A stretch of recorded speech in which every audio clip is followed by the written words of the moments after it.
There are two very important windows that open up that allow your body and your brain to be more suggestible to information. And that is when you wake up in the morning, your brain waves go from very slow delta to theta to alpha to beta. And when you go to bed at night, you go from beta to alpha to theta to delta. So you slide up the scale when you wake up, and you slide down the scale when you go to bed at night. And most people, when they go to bed at night, they just go from beta, boom, right down the delta. They fall very quickly. But you can teach people then how to just sit and slow everything down and begin to visualize, begin to affirm, begin to change their thoughts, to begin to work with their body. When they wake up in the morning, when they go to bed at night. And it seems, according to our research, that those changes can last for hours. The person feels better. They don't feel as stressed. They don't feel as imbalanced. They don't feel as incoherent. They're not worrying as much. They're not obsessing as much. They're not over-focused about something as much. Those are beautiful windows when we wake up in the morning and when we go to bed at night. So what do most people do when they wake up in the morning? Your brain is a record of the past. It's an artifact, a memory bank of everything you've learned and experienced to this moment. So people wake up in the morning and they start thinking about their problems. Mm-hmm. And those problems are memories in the brain that are connected to certain people and certain things at certain times and places. So they wake up in the morning and they start thinking in the past. Now, the moment they start having those thoughts, every one of those experiences has an emotion associated with it. So when they start thinking about their problems or the problems of the world or the problems of their body or whatever it is, problems at work, they all of a sudden start to feel the correlated emotion. So now their body's in the past.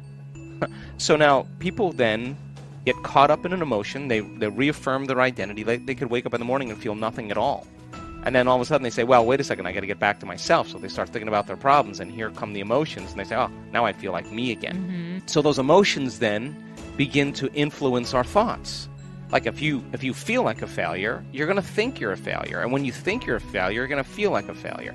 And when you feel like a failure, you're going to think more thoughts equal to being a failure. And the cycle of thinking and feeling and feeling and thinking causes you to say, I am a failure. And while you become one, that's your state of being. And the repetition of that process of thinking and feeling and feeling and thinking conditions the body to become the mind of that emotion. Now the emotion is stored in the body. Now the body's literally in the past. Mm-hmm. And the body, as the unconscious mind, doesn't know the difference between the actual experience that's creating the emotion and the emotion that you're creating by thought alone. Your body's believing it's in the same experience 24 hours a day, 7 days a week, 365 days a year. The body is still living in that past experience. So then getting people out of the past is the work. So then they wake up in the morning after they reaffirm who they are and they can't think greater than how they feel, they're in the familiar past. So if you're in the familiar past, you're going to do the things that reaffirm the emotions of your predictable future. So you wake up in the morning, you check your WhatsApp, you check your text, you mm-hmm. check your Twitter, you tweet, you check your Facebook, you check your email, you check the news, you check your other email. Now you are really connected to everything that's known in your life. And then you run through a series of routine behaviors. You move around your house the same way you always do. You do all the same things. You go to the same grocery store. You buy the same food. You shop the same way.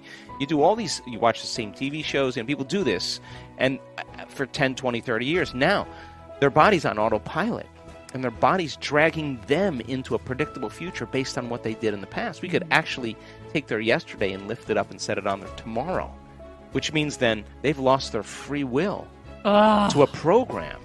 So now the familiar past and the predictable future is called the known.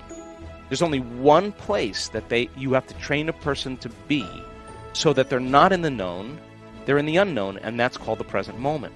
So people get very happy being unhappy because they would rather cling to their unhappiness than take a chance on possibilities. So stepping into that river and beginning to make a new choice and understanding that uncertainty, that unpredictability is the unknown. Now you're in that river of change, and it is the neurological, the biological, the chemical, hormonal, genetic death of the old self. Mm-hmm. And people say to me, well, if there's uncertainty, I can't predict my future. And I always say the same thing. The best way to predict your future is to create it. Not in the known, right there.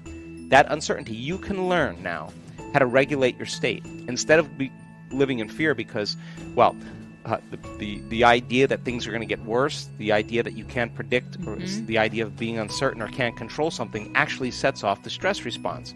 So now you're in the unknown, and the survival gene is switched on. Of course, people are going to, out of the infinite possibilities that exist in the quantum field, they're going to select the worst scenario in their mind, right? So then, what if you're in the unknown and you understand that, and now you can work back into that present moment and you say, what thoughts do I want to fire and wire in my brain, put my attention behind? What behaviors today, one day, what behaviors do I want to demonstrate? And the act of closing your eyes and mentally rehearsing who you're going to be when you open your eyes begins to install the neurological hardware in your brain to look like you've already done it. Now the brain is no longer a record of the past. Now it's a map to the future. So by rehearsing mentally and doing it over and over again, the hardware becomes a software program, and who knows, you just might start acting like a happy person. Well, there's no magic there. You install the circuitry. You may start thinking in more unlimited ways. You put those circuits in place. Now, here's the tough part. And can you teach your body emotionally what that future is going to feel like before it's made manifest? That means you can't wait for your healing to feel gratitude and wholeness. You can't wait for your wealth to feel worthy and abundant. You can't wait for your new lover to feel love. That's the old model of reality of cause and effect. Waiting for something outside of us to take away our emptiness and pain that we feel inside of us. That's Newtonian cause and effect. The quantum model of reality is about causing an effect. That means the moment you start feeling worthy and abundant, you're generating wealth. The moment you're in love with yourself and you're in love with life, you create an equal. Well, the moment you start feeling gratitude and wholeness, your healing actually starts to begin. So then the word meditation literally means to become familiar with. That's what that word means. So the biological model is, well, you got to become familiar with your unconscious thoughts. You got to become aware of your unconscious habits and behaviors. You got to become so familiar with your emotional state, saying, oh my God, I've been feeling guilt for the last 10 years. I didn't know it was guilt. It just felt like me. And so then as you begin to observe those states of mind and body, consciously, you're no longer the program. You're the consciousness observing the program, and you start pulling consciousness out of our biology, right?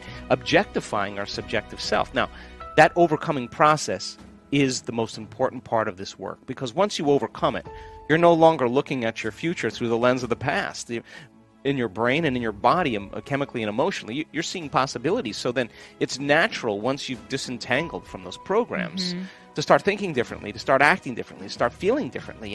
And as you start thinking differently, firing and wiring, and you start installing the circuits and rehearsing who you're going to be, you start behaving differently, you start feeling differently. You keep doing that, it's going to become familiar to you. And over time, as you overcome those aspects of yourself, you're actually becoming somebody else. There's a becoming process that begins to take place, and some people do it very quickly.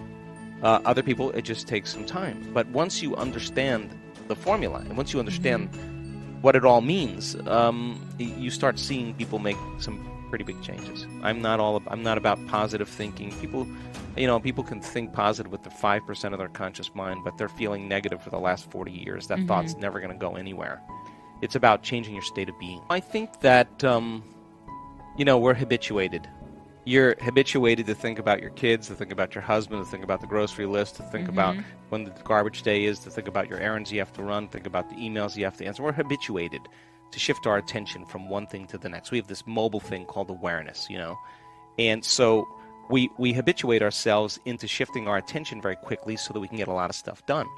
And when you do that, your brain waves kind of amplify into a higher aroused state called high beta brain waves. And that's good. That's good if you need to be alert. But as those thoughts come in, I don't really care that they come in. I'm just noticing they're coming in, but they're not the thoughts I want to put my attention on. So as you begin to have those thoughts coming in and you start applying a way to change your brain waves, in the beginning, just like when you work out, in the beginning, I don't want to do this, it hurts, and then halfway through the workout, you're totally involved in it, and your fatigue is gone, you're not thinking about anything else, you're clear.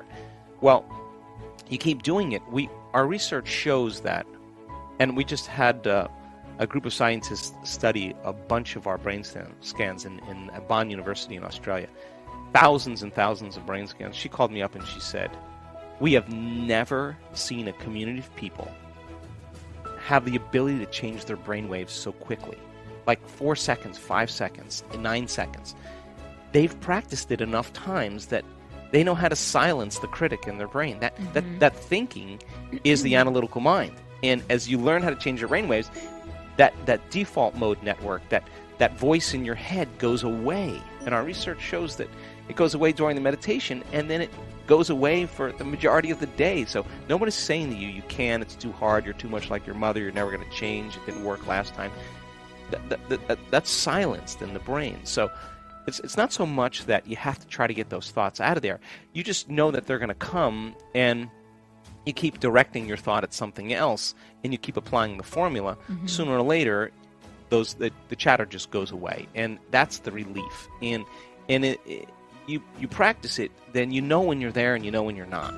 And so when I do my inner work, the most important thing for me is to settle into that present moment, because when there's significant biological changes that are taking place in the brain and the heart, sometimes you feel so amazing you don't want anything any longer. You feel like you have everything, and that's what I call the natural state of being. There's coherence, high level of order in the brain. The brain is synchronized, it's orderly. The heart is synchronized, it's orderly, it's driving new energy to the brain. Once energy moves into the heart, our research as well as other research shows that it amplifies energy into the brain. Now you have a different awareness. You're feeling differently, you're thinking differently, because you're at a different level of consciousness. We are back with Complete the Quote challenge. Can you complete the quote and give us the right answer? All you need to do is to complete the quote or statement that we choose, and if you can do it first, you're the daily winner. Your job is to write the correct answer in the comments below the video, or your guess if you're not sure. In the previous video we were looking for 2 words. The quote belongs to Dr. Joe Dispenza, and it goes like this. Can you believe in the future that you can't see or experience with your senses yet, but you've thought about it enough times in your mind that your brain has literally changed to look like the experience has? And the correct answer is already occurred. So, can you believe in a future that you can't see or experience with your senses yet, but you've thought about it enough times in your mind that your brain has literally changed to look like the experience has already occurred? Congratulations to everyone with the correct answer. Today we are looking for 2 words, and the quote belongs to Joe Dispenza also. The quote goes like this. To be empowered, to be free, to be unlimited, to be creative, to be genius, to be divine. That is who? Write your answers in the comments below the video, and if you like this video, give your thumbs up and share it with your friends. Be the first one and win this challenge. Do you like this way of ending the videos? Tell me everything in the comment section. If you don't want to miss my new videos and challenges, subscribe and hit the bell button, and you'll be notified when my new video is published. If you really like what we do here and want to support us, you can join our channel and our community for a symbolic fee and gain many other additional features. You can do that by clicking the join button next to the subscribe button, or you can click on the link in the description of this video. Stay good and have a great day.